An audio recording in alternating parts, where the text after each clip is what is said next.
जय हिंद दोस्तों, मैं दिलीप वर्मा। आज मैं मध्य प्रदेश के रायसेन जिले में स्थित भीमबेटका भीमबेटका की जो गुफा भीमबेटका की गुफा और जो वहाँ पर रॉक शेल्टर्स हैं, यानी सेल आश्रय हैं, सेल चित्र हैं और सेल पेंटिंग है, रॉक पेंटिंग है और सेल शेल्टर्स हैं, उनके बारे में विस्तार से बताया जाए। क्योंकि ये न केवल भारत का, न केवल मध्य प्रदेश का, बल्कि विश्व की सबसे प्राचीनतम रॉक शेल्टर में से एक है। और ये इसलिए विश्व फेमस है क्योंकि इसे यूनेस्को ने 2003 में वर्ल्ड हेरिटेज साइट में इसको शामिल किया गया था। और 1990 में भारतीय संस्कृति मंत्रालय की जो अधीन जो एक संस्था है, पुरातत्व सर्वेक्षण यानी कि आर्कियोलॉजिकल सर्वे ऑफ इंडिया ने इसे 1990 में राष्ट्रीय महत्व का इसे जो है एक विरासत स्थल घोषित किया गया था। तो भीमबेटका के बारे में हम विस्तार से समझने का प्रयास करेंगे। इसलिए इसका ये जो भीमबेटका जो है ना, इसका जो है पुरातात्विक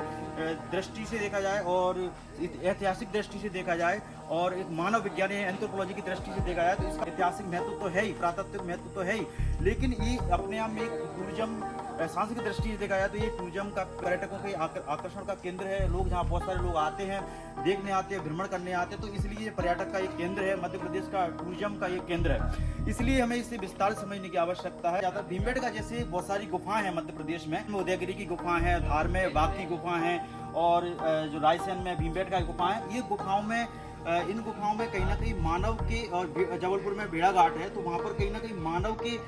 आदिम स्थल यानी कि आदि मानव था, यानी कि हमारा प्राचीनतम मानव था, उसके रहने के स्थान दिखाई देते हैं। वो कैसे रहन सहन करता था, इस प्रकार यहाँ भी दिखाया गया है। भीमबेटका के सेल चित्र है, जो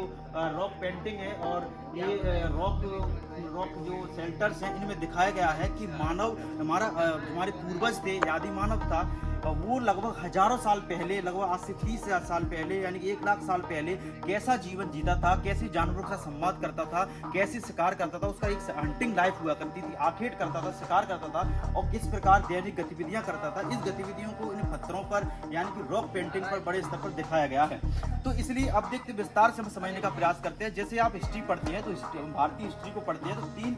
बेसिक काल दिखाई देते हैं हिस्ट्री में। एक प्राचीनतम इतिहास, मध्यकाल और आधुनिक इतिहास, यानी कि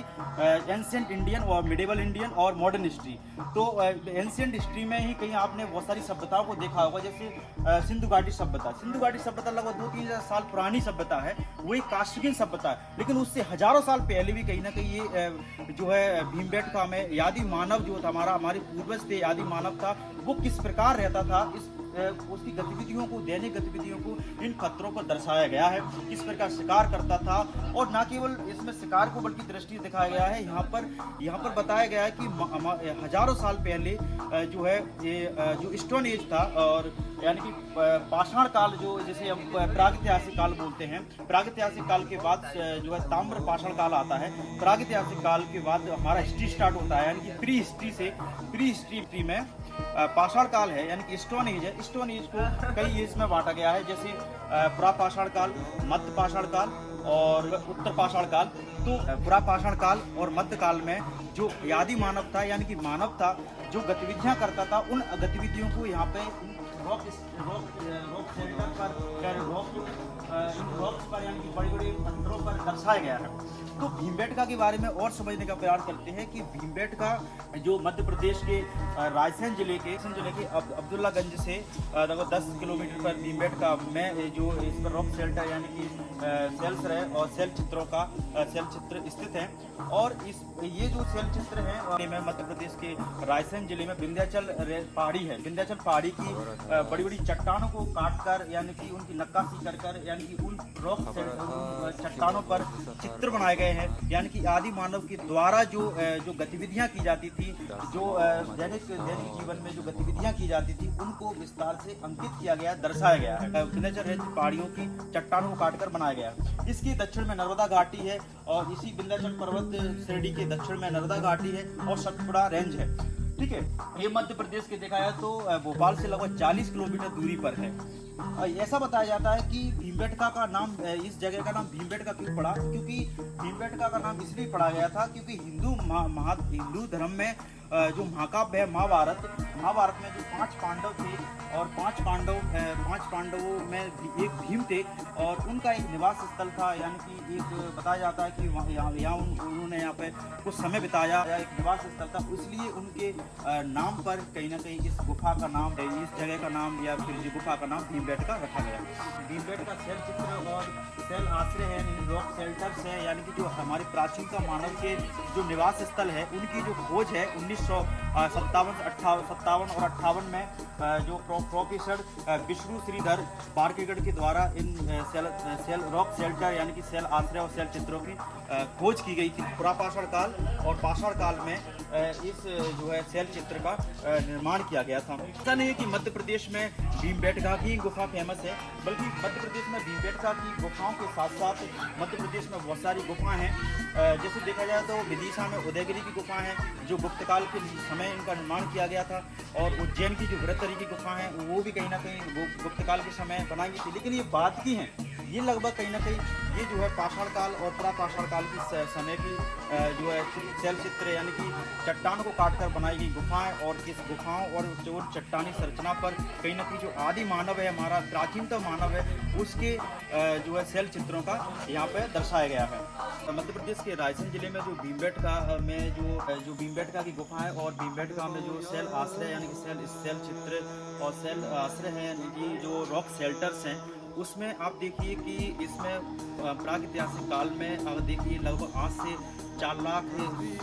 4,000 साल पहले मानव जो है यानी कि पाषाण काल और प्रापाषाण काल में मानव किस प्रकार की गतिविधियां करता था, उन गतिविधियों को इन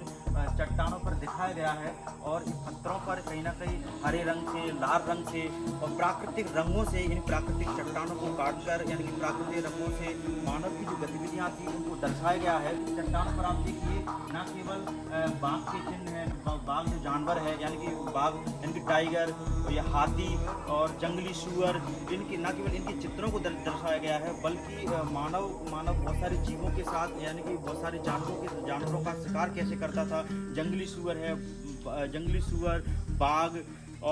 और हाथी और बहुत सारे जानवर जो हैं उनके साथ मानव का किस प्रकार संबंध था उनका, और किस प्रकार उनका शिकार करता था, उनकी गतिविधियों को दिखाया गया है कि मानव अपनी आजीविका को चलाने के लिए ये जो है इसको संचालित करने के लिए शिकार करता था, उन शिकार की गतिविधियों को भी दिखाया गया है। इसमें हमारे जो प्राचीनतम मानव थे लगभग हजारों साल पहले